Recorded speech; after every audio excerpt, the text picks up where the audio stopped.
Sussex start well with Ben Brown ton.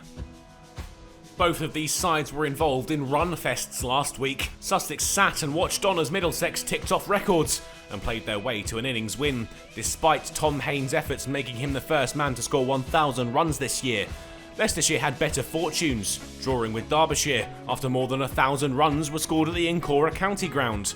Sussex won the toss and Ali Orr and Tom Haynes set their side on their way with a decent start. Runs once again forthcoming, and 50 runs breached after 45 minutes at the crease.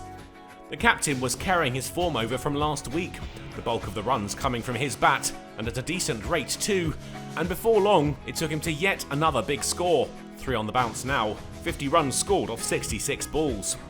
Orr then took them to 100 runs, a great start for the visitors. That's as far as he'd go though.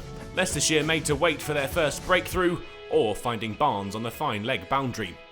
Sussex avoided any further damage before the end of a session that had certainly been kinder to them, up to 116 for 1 at the break. The break did little to improve the Foxes' fortunes. Brown resumed alongside Haynes, and the pair was another productive one for the visitors. They quickly found their way to 150 runs together, and then a second consecutive 50-run partnership, once again taking less than an hour to put on, the mark reached of 71 balls. Ben Mike picked up the wicket Leicestershire needed. Haynes out, caught by Rhodes for 71. Another batsman had to head back from the middle. Hudson Prentice struck on the arm by Sakande and retired hurt. Ben Brown, though, did as he so often does when his side were under pressure, and responded. A single off his former teammate took him to 50, scored off 78 deliveries. He and Carter found their way to 200 and showed little sign of slowing down. When tea was taken, they put on 230 for the loss of just 2 wickets.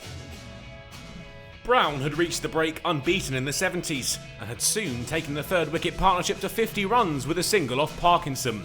He'd be hunting more though, and began to accelerate.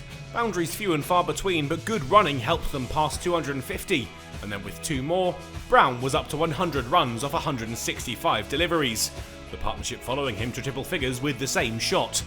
Sakande finally separated the pair after a stand of 105. Carter bowled for 40. Rawlins was the next man in, and took his side to 300 with a boundary off Sakande. That would be the extent of his contribution though, out for 4, caught behind off Chris Wright. Hindley strode out to make his Sussex debut, another off the production line, and was resolute alongside Brown until the umpires took them off for bad light, and no further play would be possible.